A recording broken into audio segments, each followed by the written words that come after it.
Yo creo que el problema que ocurre acá es cuando no se entiende o se tiene la tendencia a mezclar los temas. Una cosa es hablar de santificación y otra cosa es hablar de salvación. Y en mi opinión, lo que yo pienso es que al presentar esta idea, tanto calvinista como arminiano confunden la santificación con la salvación. ¿Tú crees? Sí, Ok, y explícame. eso es lo que entiendo, porque cuando estamos hablando de que yo tengo que obedecer como respuesta a mi salvación, ya estamos mezclando la santificación con la salvación, porque la obediencia es vida de discipulado, es incluso confunden también el creyente con el discípulo, y no es lo mismo. El creyente es la persona que puso su fe en Jesucristo. El discípulo es el creyente que está creciendo en Cristo y que está aprendiendo a los pies de Jesucristo y por tanto ha comenzado a crecer en su vida del Señor, en santificación.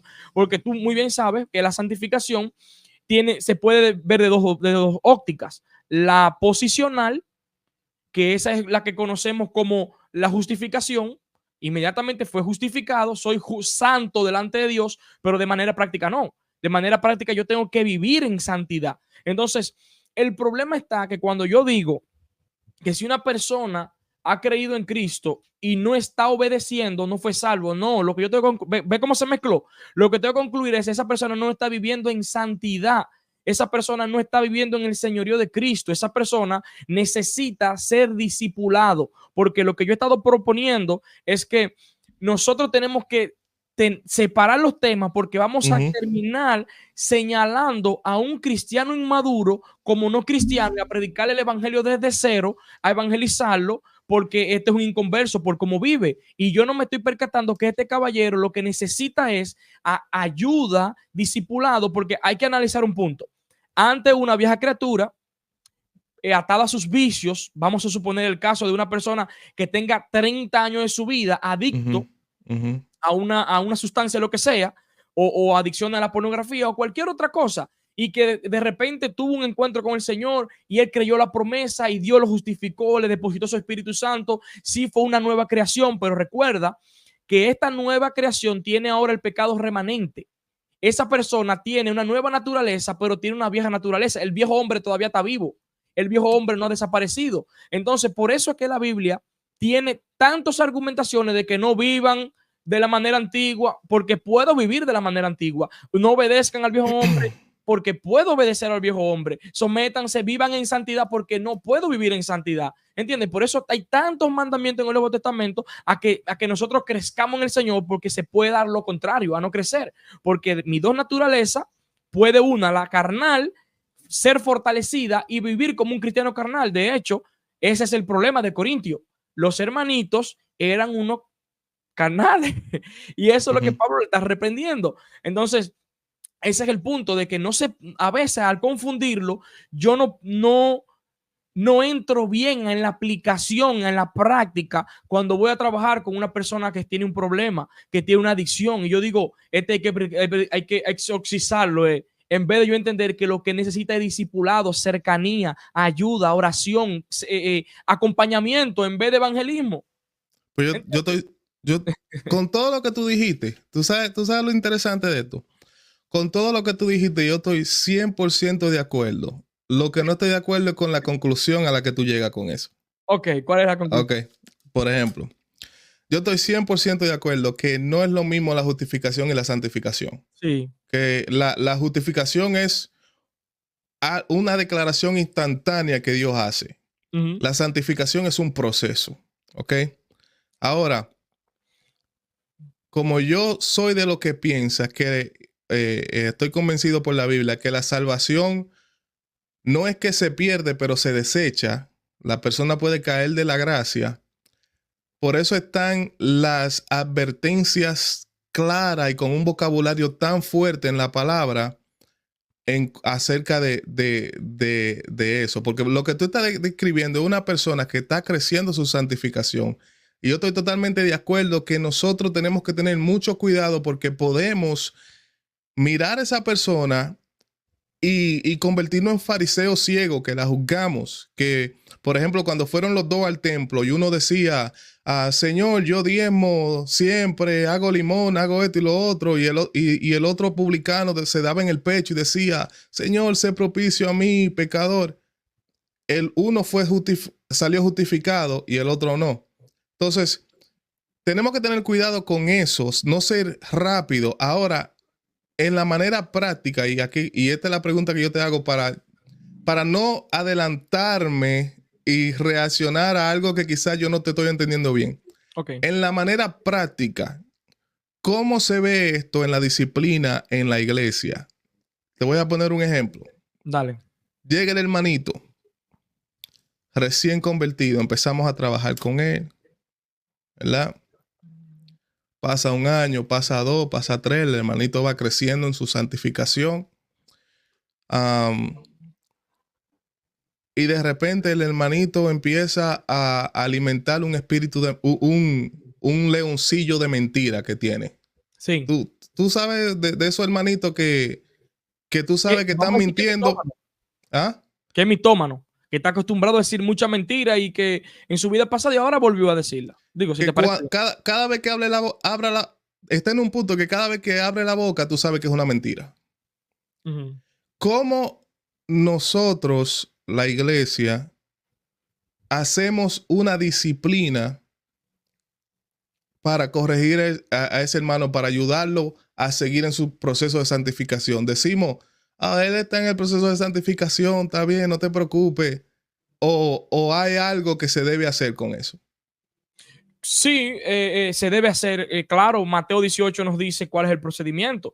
Y de hecho, aunque no lo preguntaste, voy a ver la sombrilla amplia. Primero veo que el hermano está creciendo en santificación de una manera u otra, o sea que es un hermano. Sí, sí. Entonces, no. Okay.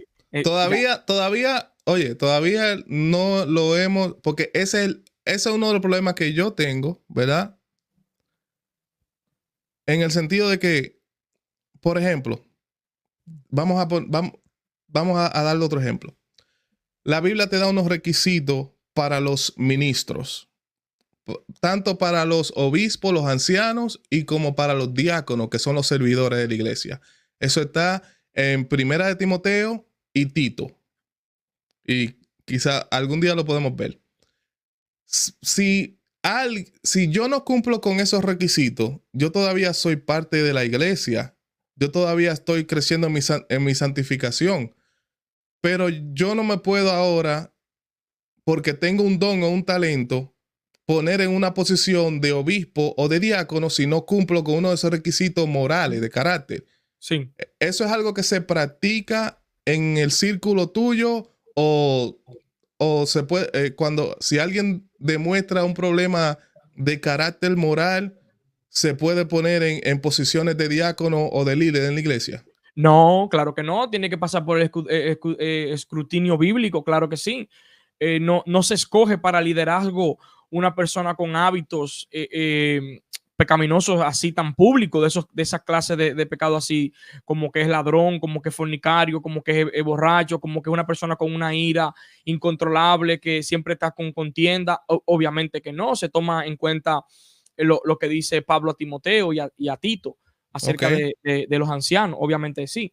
Mira, lo que yo te puedo decir con relación al caso del mitómano o de la persona que está viviendo en esa vida de pecado, la Biblia por lo menos nos da el proceso disciplinario que se debe hacer, y es acercarme yo de tú a la persona, y es un poco difícil porque a veces el que dice mucha mentira no le gusta ser confrontado. Yo te puedo decir que yo he enfrentado casos como eso, y la forma es como lo he tenido que tratar, es con mucho amor, y a llegar al punto hasta tener que demostrarle con evidencia, pero no con la intención de humillarle, porque siempre el proceso disciplinario lo que busca es restaurar. Si el hermano, perdóname, a la primera instancia de tú decirle en amor que tiene que cambiar algunas áreas de su vida, que tiene que dejar esto porque le va a afectar en sus relaciones, en todas las relaciones, con su familia, con su esposa, con sus hijos, en su trabajo, en todas las áreas le va a afectar. Tiene que cambiar esto entregándoselo a Cristo. Si la persona te entendió a la primera, gloria a Dios. Si se arrepintió, ese es el punto. Tú estás buscando la restauración de este hermano. Y lo que dice en Mateo 18, del 15 al 18, es precisamente eso. Si lo ves que pecó contra ti, o en el dado caso que es un pecado ya público así delante de todo, tú vas y lo reprendes solo, si no va con dos, y después si no con tres, y después entonces al final lo presenta a la congregación. Y cabe destacar que todas estas oportunidades son misericordia. Desde la primera vez que se le va a acercar a la persona es misericordia. Desde la segunda vez que se le va a acercar es, ok, si no me hiciste caso, déjame ir con dos, pero es con misericordia, no es para entrarle a palo, es para mostrar la misericordia. O sea, si no me importara la primera, te dejo que te hunda, que te desbarate. Pero como me importas, voy con otra persona de testigo para que lo pueda ver la situación. Y si no con tres, otra vez misericordia. Y la última, misericordia. Y después de eso, dice expúlsalo y tenlo por gentil. Pero no es que es un gentil en el sentido de que ya no es parte de no es parte de la iglesia universal. Sigue siendo, perdóname el ruido, sigue siendo parte de la iglesia universal, la iglesia de Cristo universal, solo que ya no pertenece a esa iglesia local. Y esa persona necesita reconciliarse como el hijo pródigo, necesita arrepentirse, porque si no, su pecado le va a destruir su vida, lo va a hundir y se va a tener que ver frente al juicio de Dios presente, a la disciplina de Dios, como pasa en 1 Corintios capítulo 5, que Pablo le dice, oye, ese tipo ya bótenlo. En pocas palabras, ya Pablo dijo, fue la última esta, expúlsenlo, para que el juicio del mundo lo acabe, para que Satanás destruya su cuerpo y acabe con él, para que su alma se salve en el día del juicio. Sí, y ahí es que está ahí es que nosotros diferimos más, porque por ejemplo, yo pienso en todo eso, en todos esos pasos, y aun cuando se expulsa y se tiene como publicano, como gentil, yo creo que ya es una expulsión de la iglesia. Entonces, ¿cuál es el asunto? No es que se expulsa de la iglesia y cuando tú lo veas, tú lo odias. Porque la Biblia dice que si alguno se ha extraviado y el otro lo convence, salvará de muerte un alma y cubrirá multitud de pecados. Aleluya. Entonces, amén a todo eso, ¿verdad? Nosotros siempre, nunca dejamos ser cristianos ni de mostrar el carácter de Cristo aún a los que están en la vida de pecado. Ese es el proceso de ayudar al hermano. Ajá, eso es así. Y perdóname, mira qué gran ejemplo es este pasaje que acabamos de ver en Mateo 18, que me puede presentar la posibilidad de un cristiano que vive en pecado. Bueno, ahí es que no estoy de acuerdo contigo, porque yo no creo que presenta la posibilidad de un cristiano en pecado. A lo que yo no sé cuándo es que él ya se perdió definitivamente. Eso yo no sé. Eso yo no lo puedo. Yo no soy Dios ni pretendo serlo. Entonces, ahí yo se lo dejo a Dios. Yo no soy de la persona que andan mandando a la gente al infierno como que esa es la potestad mía. Ahora, no hay una promesa para el que practica el pecado, como dice Juan, el que practica el pecado es del diablo, porque el diablo peca desde el principio. El que hace una práctica del pecado, yo no veo en ningún lugar en la Biblia una promesa afirmativa positiva que le diga, pero tranquilo, como quiera heredarás el reino de los cielos, la vida eterna. Y por eso es que yo no creo que la Biblia agregará el tranquilo. El tranquilo, no creo que nunca. Oye, mira, y esa es una reacción que yo tengo a esa posición. Sí, entiendo. Que puede que, y yo sé que eso no es lo que tú estás diciendo, pero tanto mi posición como la tuya tienen peligros, ¿verdad? Sí, y yo creo que lo que está tratando de cuidar tu posición, que lo veo loable, y lo que trata el calvinismo, que también lo hace de cierta manera, por eso es que yo de cierta manera decía como que tu postura era parecida al calvinismo en ese punto, es que por estar abundando se me fue la idea. Dale, a ver si me acuerdo. Ok. Entonces, tú hiciste que a mí también se me fuera. Entonces, lo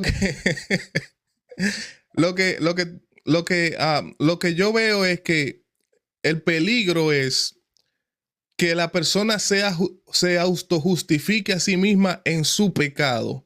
Ahora, ¿cuál es el peligro de mi posición? Y te lo voy a decir porque yo me analizo siempre a mí mismo y a lo que creo. Siempre veo el peligro. No solamente puedo ver el peligro en tu posición, tengo que ver el peligro en la mía. El peligro en mi posición de que la salvación se desecha es el siguiente, de que yo pueda entonces crear a un tipo de legalismo donde yo sea el que esté juzgando o sometiendo a la persona que cuando ellas cumplen un grupo de requisitos aparentes que se ven por fuera, ese sí está salvo. Pero nadie sabe el corazón, ¿me entiendes? Entonces, por eso, ese es el peligro de mi posición, que andan un montón de personas viviendo una vida de apariencia por fuera, como se ven como nosotros, como aparentemente se ven como nosotros, pues nosotros sí está salvo, pero aquel que es un hermano inmaduro que está creciendo en su santificación, a ese lo juzgamos. Ese es el peligro de mi posición. Ahora, cuando yo leo lo que pasa, y por eso te comentaba, Emmanuel, la semana pasada, hay personas que la Biblia describe que gustaron el don celestial, gustaron de la gracia, y que dice, por ejemplo, en segunda de Pedro capítulo 2, que su postrer estado vino a ser peor que el primero. Entonces, cuando yo leo esa descripción, yo no veo a esa persona como persona que tiene ningún tipo de esperanza en la vida eterna, porque dice que cayeron de la gracia y su postrer estado es peor que el primero. Y adivina, ya van 48 minutos y ni siquiera hemos entrado a nada del tema principal. Pero yo creo que si analizamos esos pasajes que hablan del peligro de vivir una vida desenfrenada, yo no puedo concluir de que hay una esperanza para el que haga tal cosa. Entonces, la posición calvinista me gusta en este sentido, aunque no la comparto, pero si por ejemplo, si la mía no es, yo creo que esa es la que es, ¿me entiendes? Si yo estoy equivocado en mi posición, que la salvación se puede desechar, yo creo que la calvinista es la que es, porque la calvinista se entiende que hay un nuevo nacimiento y el nuevo nacimiento no es que tú tienes que hacer obras, es que produce, es un producto del nacimiento en sí, no es que tú ahora dices, no, tú tienes que hacerlo, como tú decías al principio, no, sino que fluye naturalmente de la nueva vida. Y hay algo que es muy importante, que decían algunos evangélicos, que dice que la única muestra de la nueva vida, la única muestra de la nueva criatura es la nueva vida. Y yo creo mucho en eso. Mira, resumiendo lo que tú estás observando acerca de los peligros de tu postura y lo que tú estás cuidando, y eso fue lo que se me olvidó ahorita, que ya lo recordé y ahora lo puedo tratar, es cuidar el libertinaje. Es decir, tu postura está tratando de cuidar de que nosotros no vivamos en libertinaje, es decir, ya fui salvo, vivo como me dé mi gana. Y eso lo hablo, yo te entiendo y yo estoy de acuerdo contigo, eso está bien. La otra postura sería el peligro de juzgar a otros sin conocer su condición. Es decir, bueno, tiene que dar fruto y como si no dio fruto, pues entonces yo lo voy a juzgar, no es salvo. Ahora, entonces, esos son los peligros. Lo que yo puedo decirte con relación a esto es que cuando yo entendí qué rol juega cada cosa, se me hace mucho más fácil para entender la Biblia, porque mi problema mayor con este tema es que se tuercen los versículos bíblicos. Se van a utilizar, por ejemplo, pasajes como el Mateo 7, que dicen, apártense de mí, hacedores de maldad, nunca los conocí. Y aquí se va a decir ahora que el árbol bueno da fruto bueno, y se saca el texto de su contexto, y el pasaje está hablando de obras de profetas, que hacían obras de profetas, que estaban predicando, haciendo cosas, y esos son esas falsas obras, pero no necesariamente está hablando de evidencia de vida eterna. El pasaje no está hablando de vida eterna. Entonces, esa clase de temas, esa clase de versículos, cuando no se entienden, por ejemplo, cuando Jesús dijo, aquel que no deje a padre y madre no es digno de mí. Entonces para yo venir a Cristo tengo que dejar a padre y a madre, pero no literal, sino el sentido de que yo tengo que amar más a Cristo que a mi padre y mi madre. Entonces, o yo tengo que tomar mi cruz y seguir a Cristo.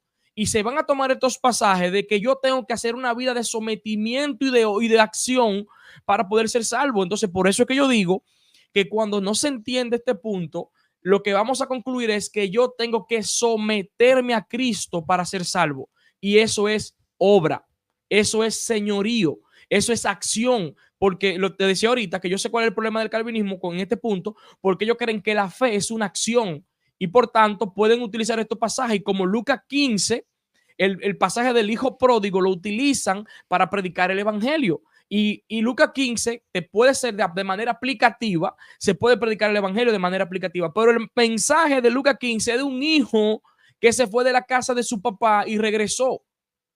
Para nosotros el inconverso no es un hijo. Entonces no se puede interpretar aquí que este pasaje de Lucas 15 habla de vida eterna, está hablando de una comunión, volver a la relación con Dios, ¿entiendes? Entonces es aquí donde yo encuentro el problema como yo lo resuelvo es que yo veo que para yo entrar en la vida eterna es solamente por creer, pero porque yo sea una nueva criatura no significa que yo voy a vivir en obediencia. Para eso yo tengo que vivir mi discipulado. Por eso Jesús no nos mandó a evangelizar. Jesús no mandó a la iglesia a evangelizar. Jesús mandó a la iglesia a discipular. Por tanto, vayan y hagan discípulos. ¿Qué incluye el discipulado? Incluye evangelismo, presentar el evangelio, nueva criatura, salvo, y ahora enséñenle que guarden todas las cosas que os he enseñado. Entonces, el llamado de Cristo es a predicar el evangelio y a salir a discipular.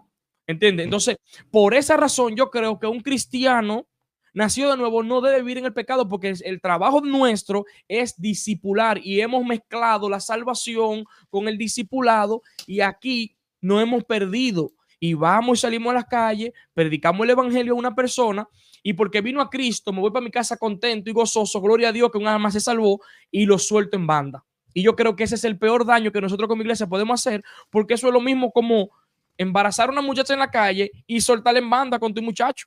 O sea, nació un muchacho nuevo y lo suelto en banda y no lo educo, no lo enseño, no lo adoctrino, no lo disipulo. O sea que el trabajo de la iglesia es hacer discípulo y para ser discípulo debe estar encargado el ministerio evangelístico y también los hermanos que estén ahí ayudando para crecer. Ese crecimiento es que te va a llevar a la obediencia a Cristo.